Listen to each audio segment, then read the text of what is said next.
ឥឡូ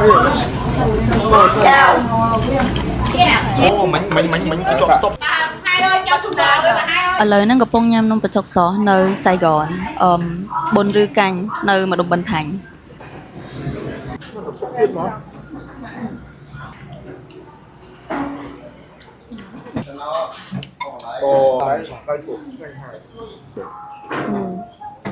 đó này anh đang chiết đó nè thấy đăng ấy là chiết chức năng cho nào ăn thôi nhau mấy bạn ô cái đó là món thợ cái đó thợ này bắt luôn được người ta của chúng mà ăn sờ lọc lúc là đắng rồi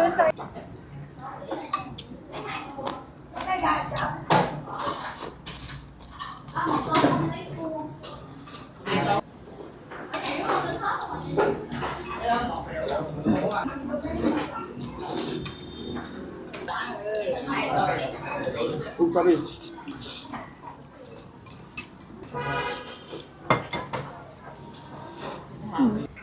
Hả?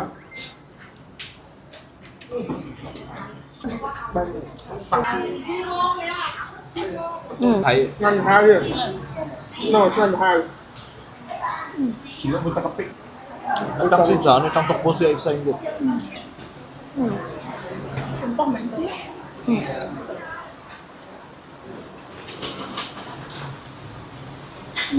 Ôi trời mới cái mẹ bạn cái mặt ta như mẹ cái đóng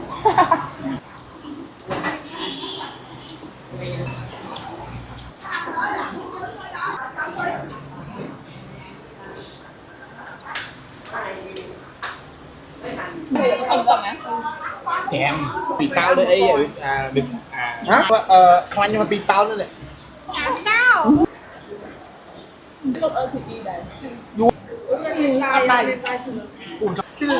cái mình hay tình thằng cao mau trương từ bố mà bao cho xe nông chất nông thể thôi the best ever sao bây nhom si nông chất nông bên sẽ đi ra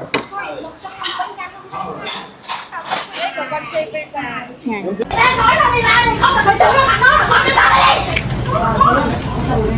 chào bánh mì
everything is about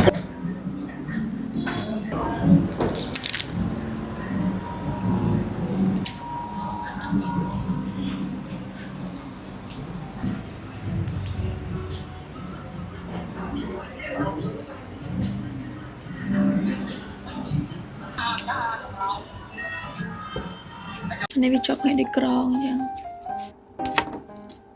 chứ check smoke cheers ủa này bị chọc ngay đi khoáng chứ nghe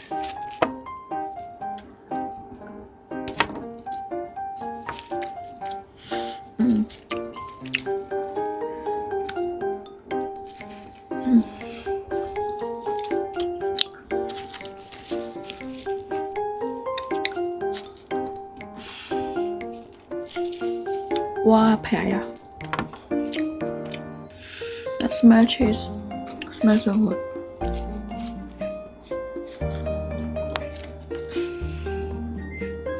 ដូចខ្ញុំទៅដោះគោប្រៃ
Tôi nóng nè. Check. Ai hú soi. Ôi tôi bèn nó makan nó.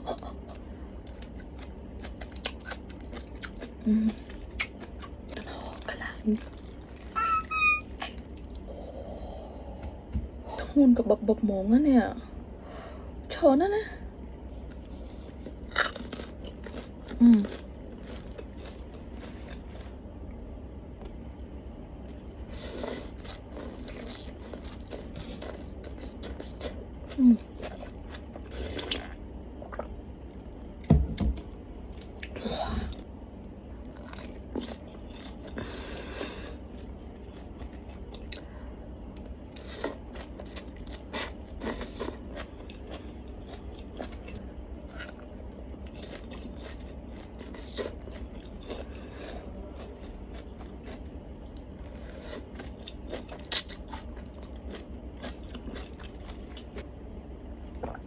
Hello.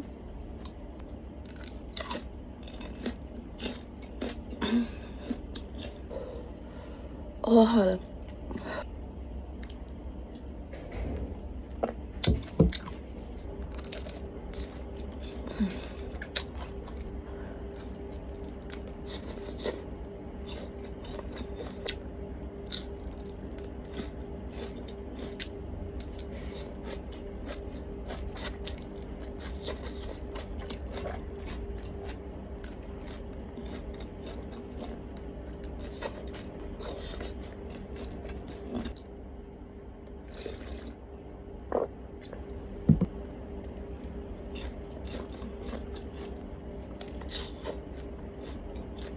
Cho cái nó video rồi. Bye bye. Good night.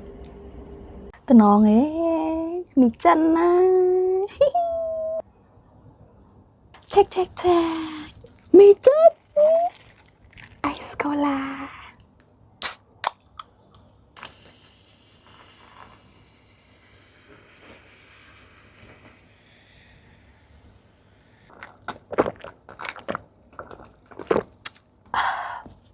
So refreshing.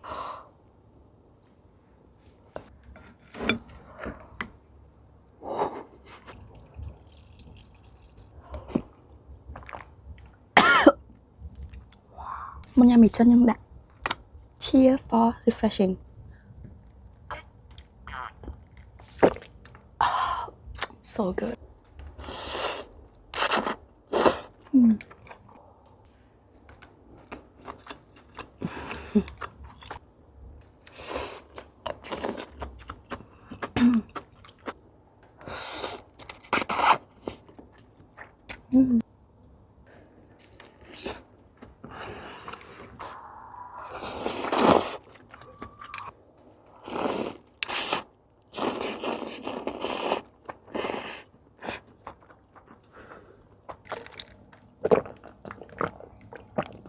Để mai á, bên ai có lá nhâm mùi một hộp ấy có chanh đây đưa là nhâm mùi nó mì chân nha. Mình thay mì chân chu phải hơi vào pan ná nó pe để ban nhâm chỉ mùi nó ice cola cô hôi refreshing mình tan mà. So good.